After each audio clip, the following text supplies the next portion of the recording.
Hello there, welcome to EMS Grade 9. This video was to look at a question on the creditors ledger.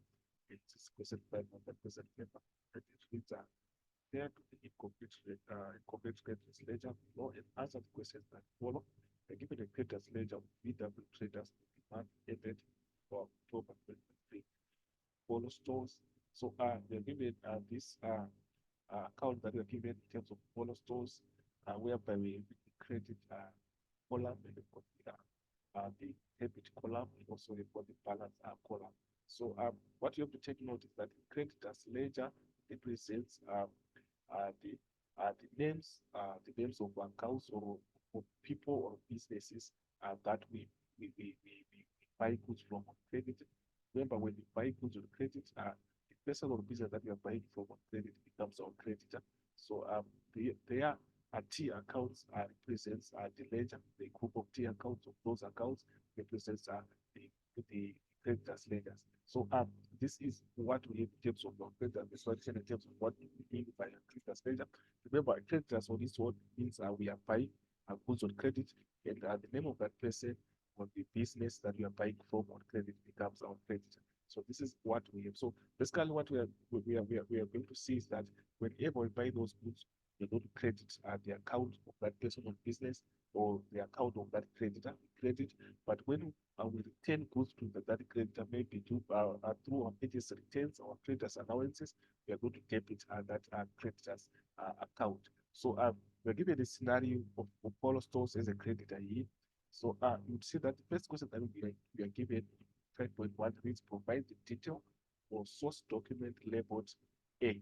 So if you go to our ledger, you see that our A is here, and they are asking the name of that source document. But remember, we are having an amount of the credit, which means we have bought goods on credit there, and this is the name of the source document is the one that is being asked. Remember, when you buy something on credit, there should be an invoice that should support that transaction because we are buying on credit, we are not paying any cash. So we are not supposed to open a cash account or hit a bank account. It's only supposed to be a, on credit. So it means we are supposed to issue what we call an invoice. But if we buy on cash, it means we are supposed to issue a receipt as a source document.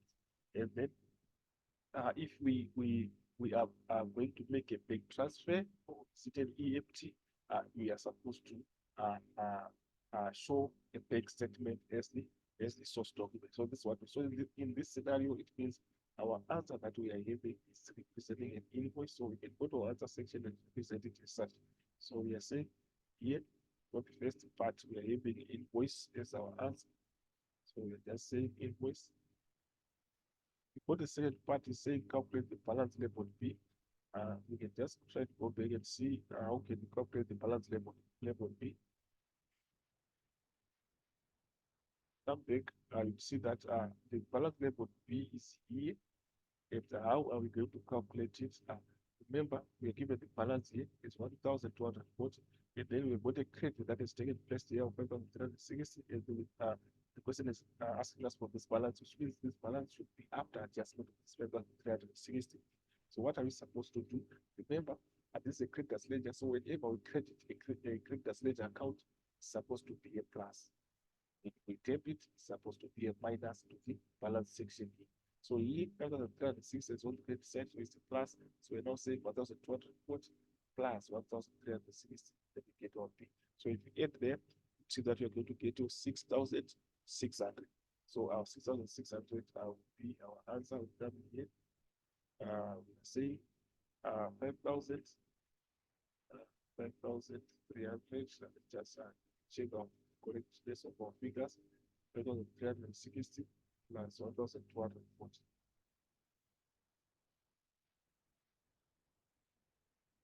Get the two, you're supposed to get your 6,600.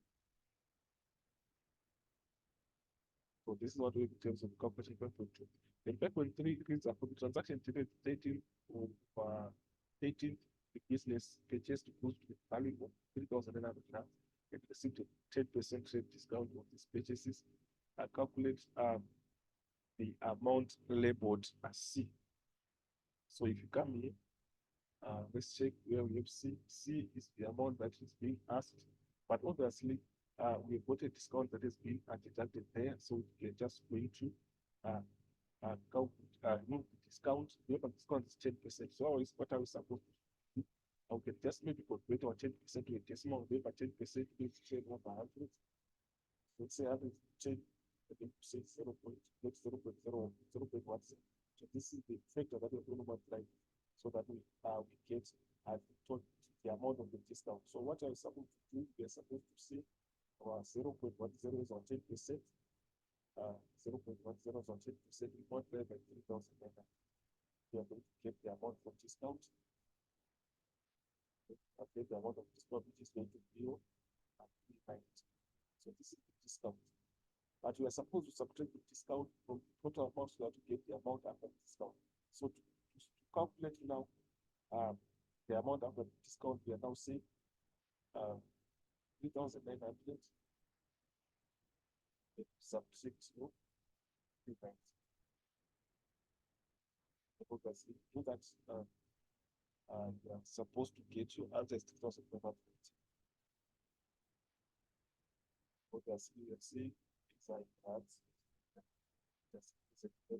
So this is how we calculate it so that we arrive at the figure that is labeled C. So 5.4 is now raised on the 25th. The business settled its account in full. What is the balance labeled D? So we come here, try to see where do we have our D. Our D is here, and they are saying the business settled all its amount. So what does it mean? It means the balance that we are having, that will be having here, is the one that has been settled in full.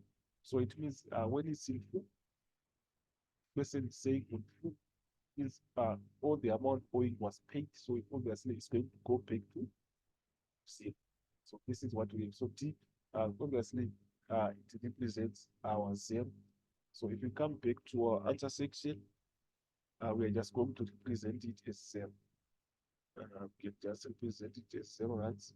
There's nothing. Since it was settled in full, it means every amount that was being owed was paid. So this is what we have. When we go to the next question, next question reads, the creditor sends a statement to the business at the end of the month reflecting the amount owing. Explain why it is still necessary for the business to draw up their own account for the creditor in the creditors ledger. So the question is asking about the relevance of preparing the creditors ledger while we have the supplier giving us a statement. So what we should know is that when we sell goods, or sorry, when we buy goods on credit from the creditor keeps a statement as a record of the goods that the creditor is sold to us. So in that case, we are saying what is on the bank statement, sorry, what is on the creditor statement should be the same as what we are having in our books in the ledger. So a reflection of the transaction that is on the supplier statement, that is the creditor's statement, should be the same with what we are having in our creditors ledger. So in that case, there are reasons behind why we should prepare the ledger that is including the same information that is what the suppliers or creditors or creditors statement. Is because the information should be the same, and we are also looking for any errors that might be there in terms of, or maybe we made errors in our books or the statement as errors. By preparing the ledger in our books, it means we are able to now to reflect or find out in terms of any errors that has been made, maybe by the supplier or the creditor. So on our answer section, we are saying the business can be able to identify the errors or omissions at the end of the month after comparing the ledger with the creditor statement. So this can be one of the reasons. So we are saying the business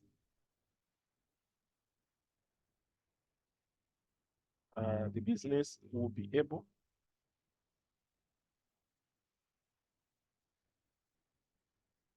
to identify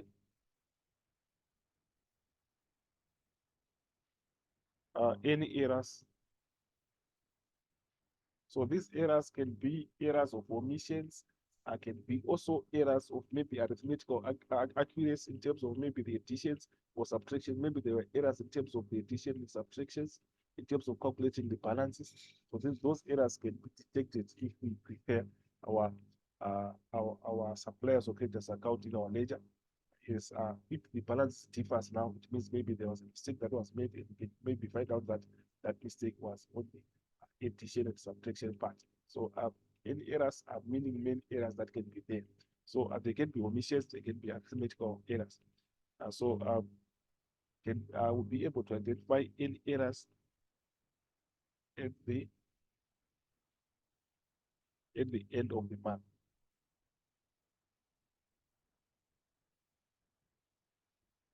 At the end of the month, after comparing the ledger with the creditor statement.